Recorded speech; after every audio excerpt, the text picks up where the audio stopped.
Hi guys, welcome to Metal and Rock Zone. It's been a while since last time, but yeah, hasn't really been a lot going on. I have been going to a lot of concerts. There has been a lot of albums coming out that I've been super interested in, but now I went to see Metallica. I went to the No Repeat weekend in Hamburg on this M72 tour. I think they do just 11 gigs this year. And yeah, I went to see it, just came back, so I have a really bad hair. So I was thinking actually, don't know what you guys think. Should I wear this one?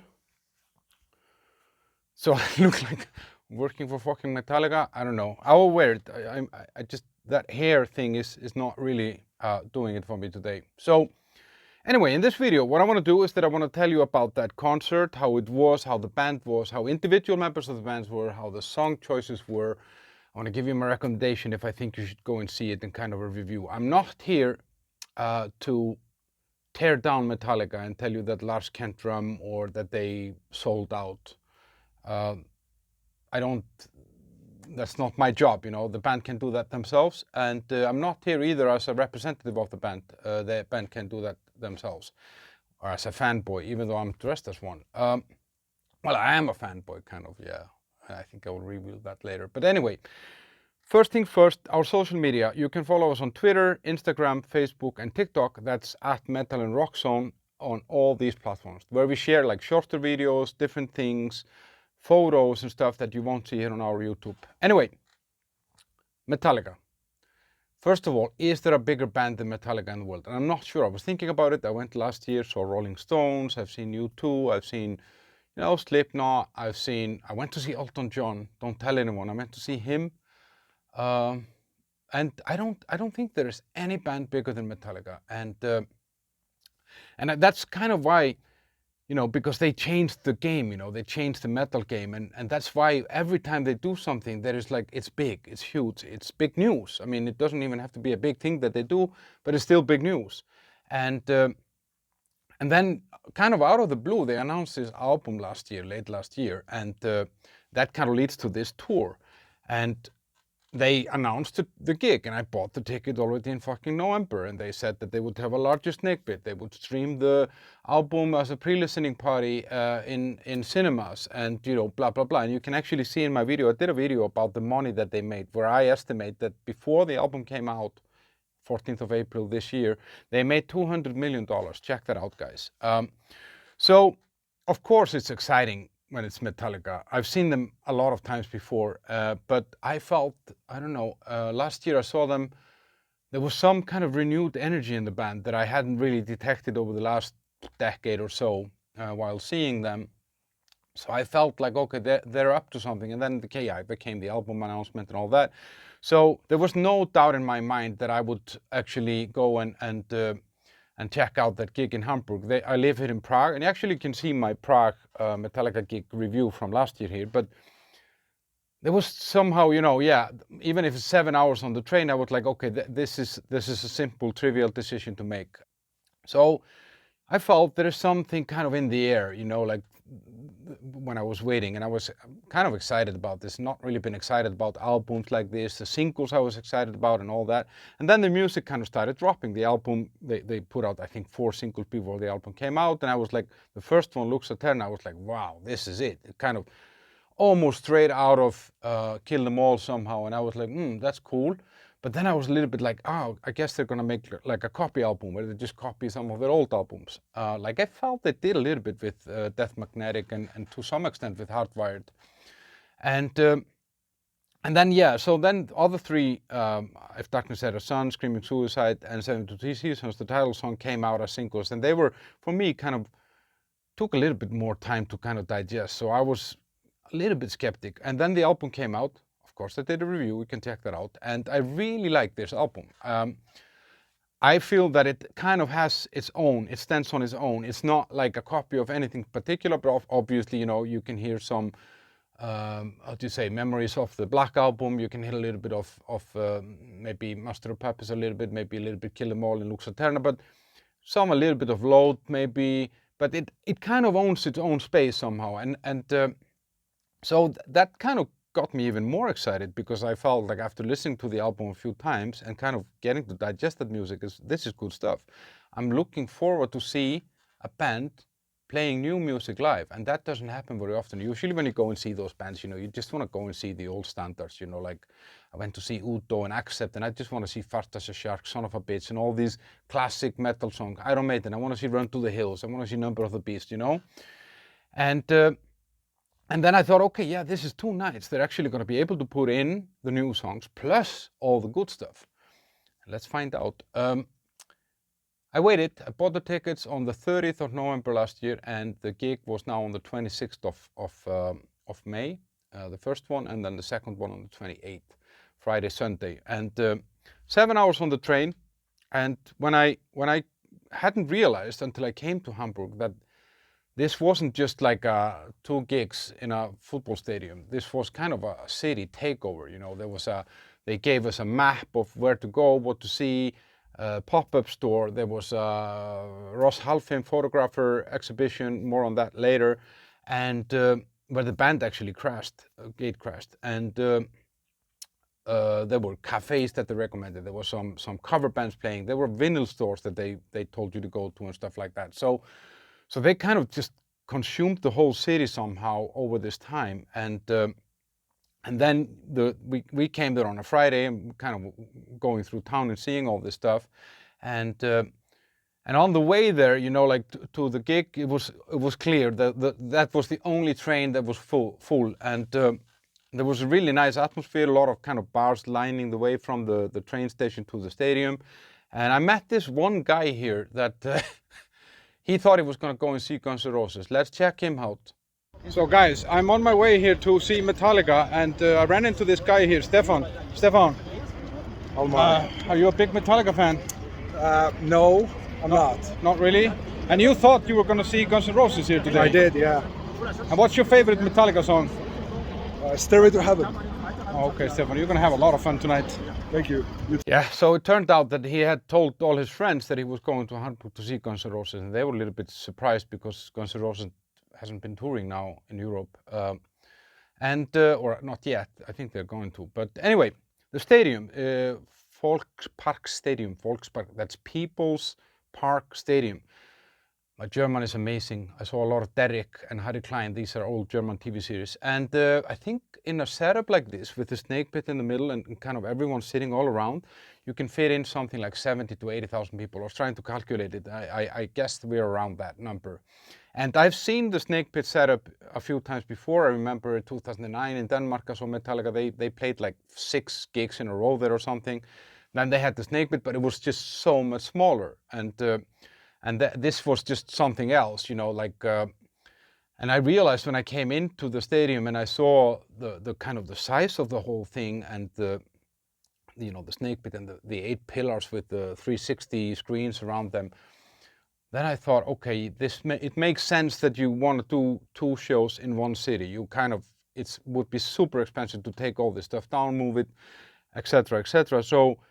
And I also started thinking this wouldn't fit in just any stadium, because I was a little bit pissed off that it wouldn't bring this here to Prague, but then I realized, okay, we just don't have a stadium this big, so it has to be in those 50,000 plus stadiums.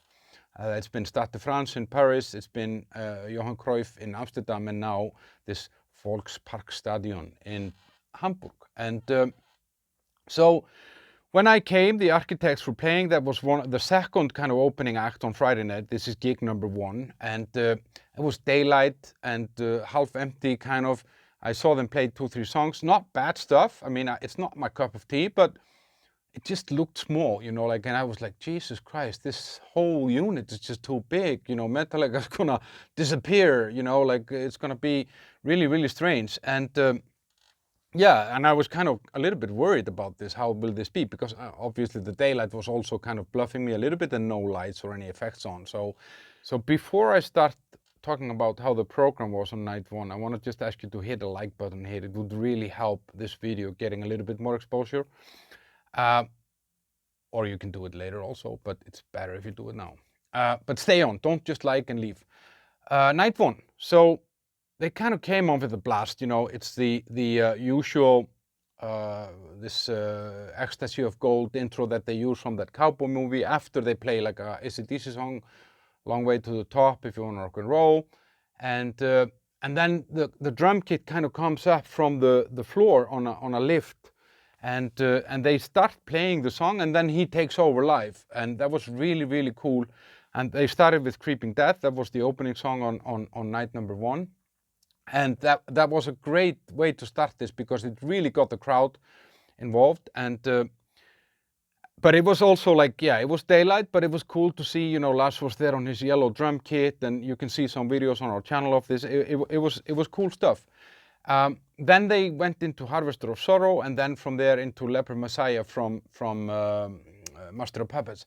I've never seen that played live before, that I recall, at least. Sometimes I don't recall everything all the concerts that I've been to.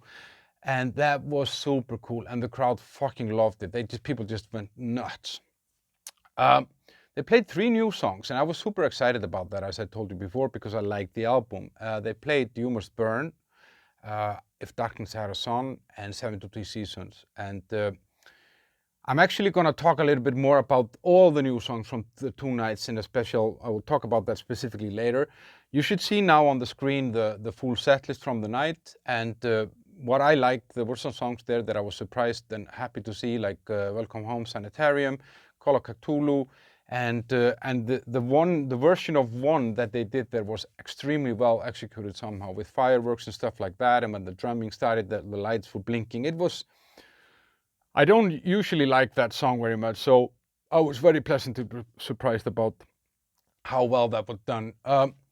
So I was thinking, like, they didn't look small like architects on the stage. They need this. This is what Metallica needs somehow. They need space. These are 4 obviously strong individuals that are different from each other, and they need this. This is where they need to roam. These are, you know, their whatever it's called, savannas, you know, like, and they fill it. They fill it with attitude, energy, sound, lights, all that stuff. So, and they were really clever at kind of moving around towards people. They made sure that everybody saw something. Sometimes they turned into the snake pit, sometimes out. They moved, there was microphones all around the circle, so they could be kind of everywhere. And the drum kit kind of goes down and comes up somewhere else. I mean, obviously a different drum kit, because they don't have time to move it around, but they have 4 different spots where there's a drum kit coming up, so everyone has a chance to see the drum kit, and it spins. So that's kind of cool. And they make sure, yeah, that everybody gets a view from any angle, and then you have those kind of giant screens on the top of those 8 poles that are kind of around the outer circle of the snake pit. The band on night 1, they came out kind of with a blast, and there was nothing wrong with the playing or the tightness, but I felt they was not as engaged as usually. I think last summer when I saw them here in Prague, they were much more vocal, verbal, talking to the crowd, and a bit more engaging like that. And I don't know, and then between all the songs, they kind of went off the snake pit stage. Maybe James had a cigar or whatever, and during that time, they were just playing kind of these sounds that kind of then led into the intro of the next song, which can be cool, and Slipknot does this really well, but then Corey is talking, so it kind of keeps you engaged, and he's telling you how much he loves you and how much you're part of the family. And I think I was a little bit missing that, because that's always kind of been a hallmark of James Hetfield and Metallica somehow. But yeah, I didn't feel like the band itself, even amongst them, were super connected there on that first night. I don't know, but it didn't really harm the performance, let's say. But we all want to live in the illusion that these are still normal people that just love each other. And I'm pretty sure that they have their ups and downs, and they might not always love each other. But we kind of, at least that's the face that we want to see. We want to see it as one happy family somehow, you know? So yeah, first night the show was great, and I think it finished like around 11 or something, and I was very happy, you know, and my friends that were with me were very kind of, they were very pleased with this. And one of them was drunk enough to think that Call of Cthulhu was Orion, and we had a fight about it all the way back home to the apartment, but it was Call of Cthulhu and not Orion. So, then yeah, the day after we kind of had, that's a Saturday, this was Friday night, day after we had kind of a day off, and we had to go to we wanted to go to that pop-up store to kind of see what's going on there, because yeah, that's not something that you see every day. But it was so busy that people were telling us that they'd been waiting an hour and two and blah, blah, blah, that we decided, okay, we're not going to spend the day here. So we decided to go on Sunday morning on the day of the second gig and just go up early. So we woke up at 7:30 and had breakfast and coffee and stuff like that. And then we went over there, and we were there 40 minutes before the door opens, and there was already a queue. Then we waited an hour to get in there. So it was almost 2 hours to get in there.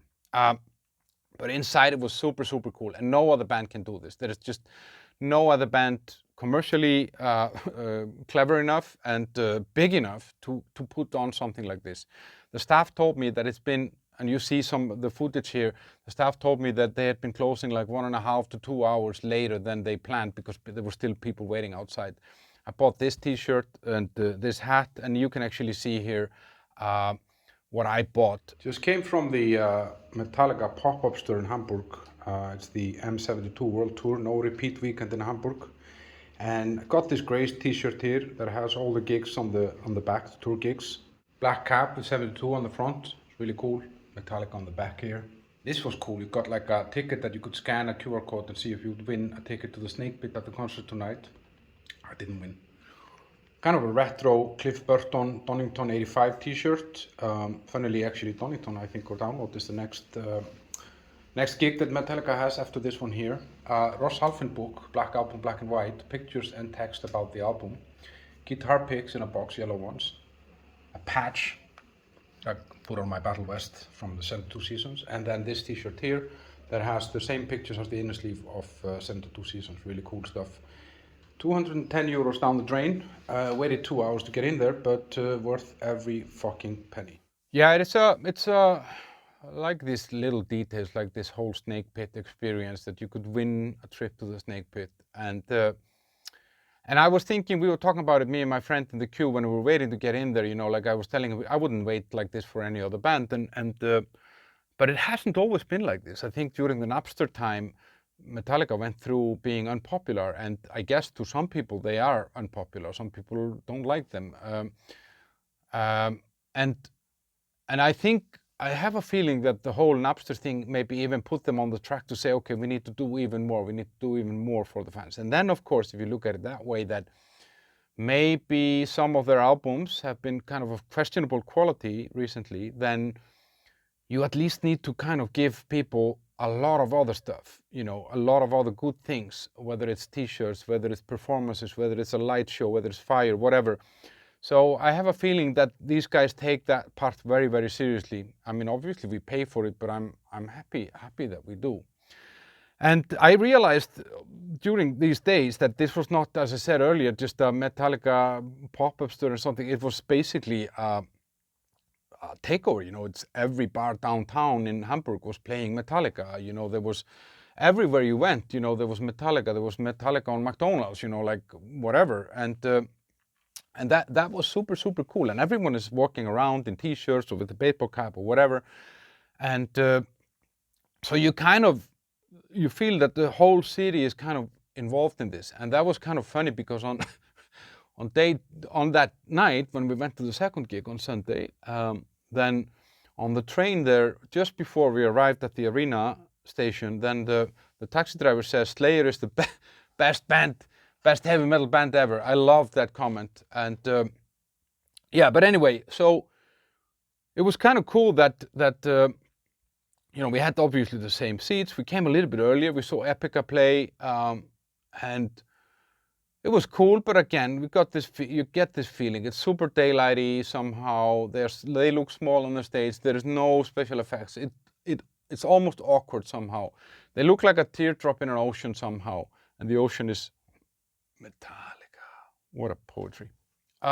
So obviously same intro, Ecstasy of Gold. And then they started with For Whom the Bells Toll. So it's interesting. They did Ride the Lightning songs on both nights as a starting song. And then they actually went into playing Ride the Lightning, the title song from Ride the Lightning, which was a big surprise for me. I don't think that I've ever seen it live before. And the band was obviously on fire. I felt that the energy was stronger than the night before, kind of both between the band members and kind of towards the crowd as well. And so the energy was bigger. And And I was again, you know, I was super excited about the new songs, and on that night they played Lux Eterna, then they did Screaming Suicide and Sleepwalk My Life Away. So these were the 3 new songs on night number 2. You can actually see the full set list on the screen now, what they played on night number 2.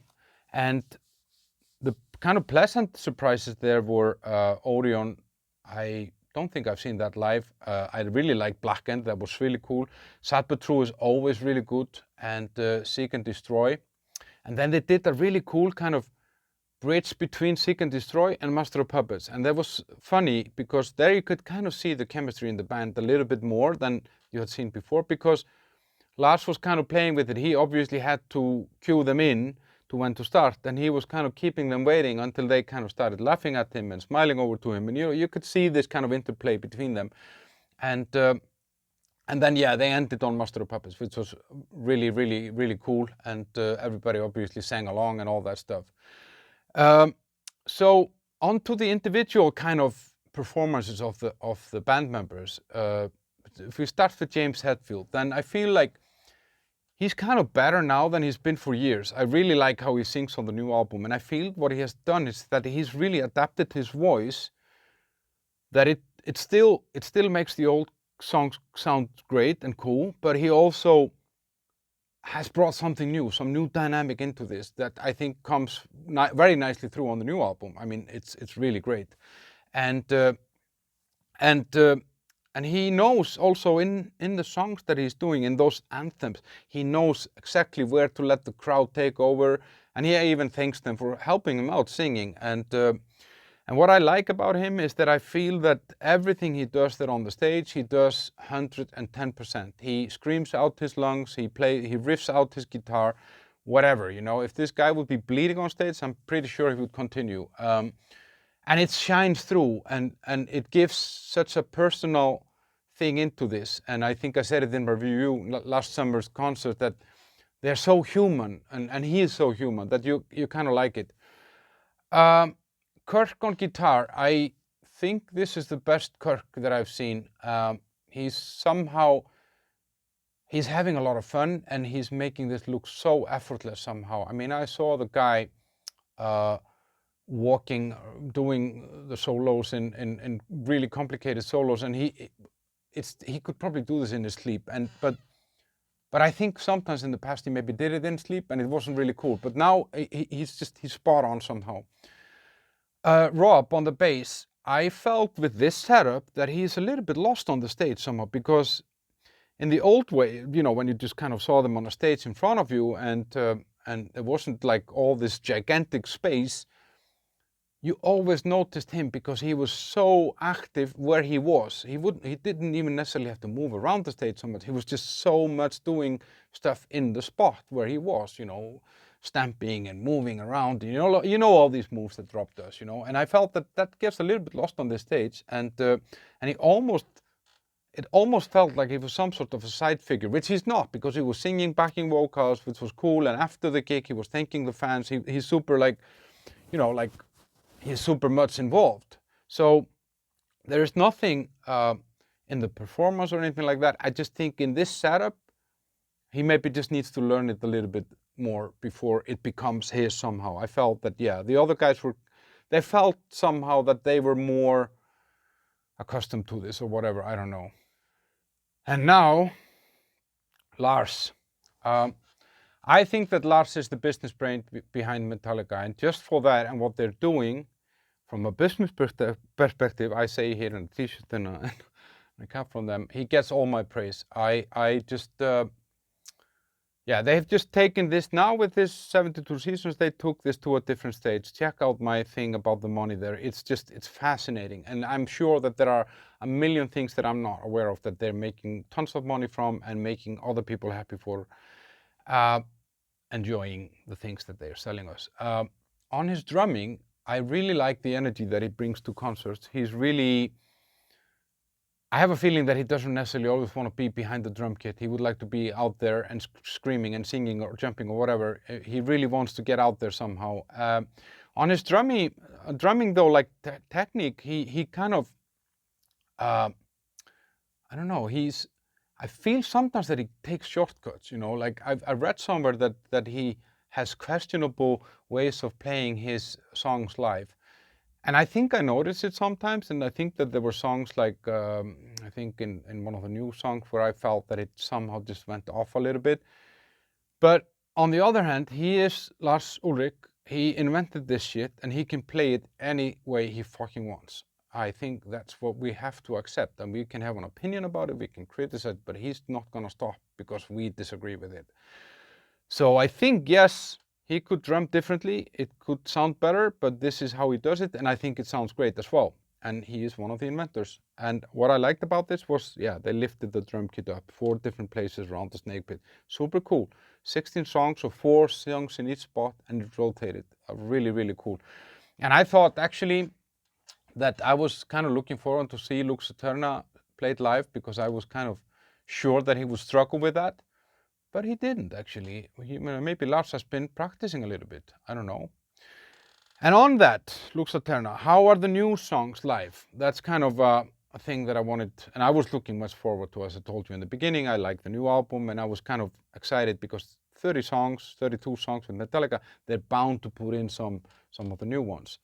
And they did 3 each night, and the theme kind of always went yellow when they did that. You could always kind of knew that there was a new song coming, and that's why you can actually find them all on our channel here, because we knew when to hit record. And Lux Eterna, great for the crowd, great energy, short song, kind of snappy, kill them all vibe, you know, and it does what it says on the tin somehow. And then You Must Burn is kind of heavy as fuck, you know, and I think that could be the next Sad But True somehow. I really like that song. That's actually, I think, my favorite song of the new album. And then they did 72 Seasons, which was kind of went down quite well. And Sleepwalk My Life Away. If I said Day Away before, then it was Life Away. That's a great song, and has potential for like a huge chorus somehow. Wake me, all that stuff. But there was something off there. There was just something. I don't know if it was tack or if it was bass drum and bass kind of mashed in somehow, but I felt that there was something off. And I think If Darkness Had a Son, that was also really good. They played that one. That one has this kind of temptation in the beginning, and that's kind of a really like a crowd thingy, you know, like they really got the crowd going there. And it's interesting to see the crowd going wild on all these new songs. And then, yeah, Screaming Suicide gave also a really good energy. So I think overall that all of these songs can easily become kind of a mainstay of their program in one way or the other. Problem being, though, that if they have now those, let's say 5, 6 songs of this album, then plus all the back catalog, they're going to have to play longer gigs, because you can't fit in everything that people want in 18 songs.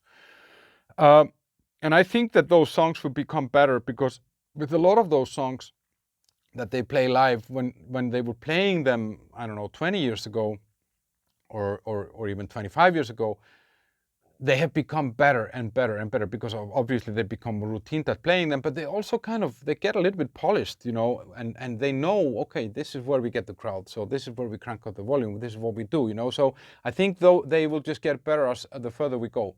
I would have loved to see 2 more songs of the new. I know I'm demanding. Shadow Follows and Chasing Light. Those are really good songs that I would have liked to see them, but I'm, you know, maybe next year. I think I'm gonna try and go and see them again. So yeah, the kind of overall experience and my kind of rating on this whole event or experience, I don't know, or intervention or whatever you want to call this. So it's 16 songs per night, it's 32 songs. And as I said, that gives a lot of space for, you know, to putting in some gems like Orion, Welcome Home Sanitarium, Ride the Lightning, Call of Cthulhu, you know, like Black, and a lot of this stuff is stuff that, you know, we haven't heard too much, some of them, and then they can still put in 6 new songs. So I don't know, I thought there was more Ride the Lightning than I expected somehow. There was just 1 song of Kill Them All that was Seek and Destroy, and there was, I mean, there was Battery, there was Orion, there was Welcome Home Sanitarium, there was Master of Puppets, but yeah, somehow, yeah, some of the Black Album, some of Justice, but no, it was really kind of Ride the Lightning heavy somehow, which I was a little bit surprised about, but pleasantly, because that's kind of I've been torn between that and Kill Them All as my favorite Metallica album, so I was very happy with that. And I was happy to see even the songs that I wasn't very happy with, there's not a lot of songs, because I just haven't seen them so many times, because there hasn't been 32 Metallica songs in a space of 72 hours. So what else was there? Yeah, they played the Whiskey in a Jar. That was really cool. That's where they kind of got the whole stadium bouncing, and it's not a song that I really like, but they got everyone going, so you kind of had to go along somehow. And the band is kind of in, yeah, I think that they're in top form now. I don't think that I've seen them better than this, and they put the show, obviously, as I said before, in a different league. I mean, there's just no other band that has done anything like this. And I saw actually Roger Waters from Pink Floyd just a few nights before, and I mean, yeah, he had his kind of circular set but it looked small, like everything looked small compared to Metallica. The new songs felt like they belong there, definitely. They belong in a Metallica show. The crowd engagement was really good on the second night, and the crowd was actually good.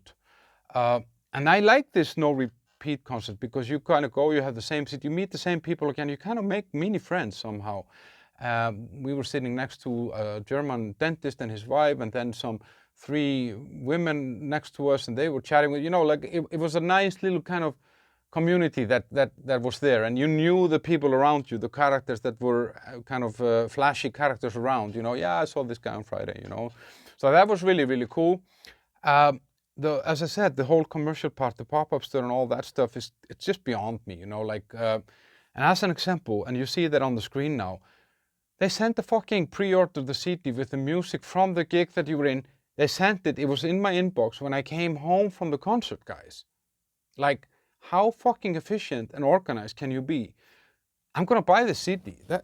I don't even have a CD player, but I'm still gonna buy the CD, So I don't know. Yeah, as a businessman myself, I'm extremely impressed with how they do this and how organized it is, and all the communication, all the lead up to this, all the information, everything was just perfect. So I'm a happy consumer. I'm pretty sure that if they wouldn't tour, they could just send me like a GoFundMe link or something, and I will keep paying because it's just, they deserve it. They're brilliant. Negatives. They could have brought a little bit more energy on the first night for sure, and with the crowd somehow, and engaged with the crowd. And I feel if I look at the songs that were there, that night should have been better actually, but I felt that the second night was better, and that was primarily due to the energy somehow. And then, yeah, I was missing Rob a little bit there somehow. More visibility on him or whatever, I don't know. The circular screens, I know this is silly because these are probably like $10 million each or something, but they actually would probably be better if they were rectangular or square or something, because you actually really never saw the whole thing. The shape or the radius of the circle was too narrow or something. But yeah, minor detail, nothing to take away the experience, but I just had to show off with something. And then, yeah, there were just a few songs that I personally don't really like King Nothing and Fuel, but then again, I've never seen them live, so I'm happy that I can tell my dog when she grows up that I've seen those songs live. So my rating and number on this, I'm gonna have to give this 10. This was everything that I wanted and a little bit more, and the whole experience around this. The city was great. I mean, Hamburg is a great city. Meine deutsche Freunde, your city is amazing, and everyone was super chilled, super welcoming and helpful, and in the stadium people were just smoking everywhere, drinking beer, no stress about anything. So should you go? Yes, you should go and see this if you possibly can. It's definitely worth every single penny. Also go to the pop-up store, it's worth every single penny. I am actually going to try and find tickets for the show in Munich next year, which is like 4 hours drive for me, or in Copenhagen, but I think Copenhagen will be sold out because of Lars. Munich's probably sold out as well, but more easier to find kind of second-hand market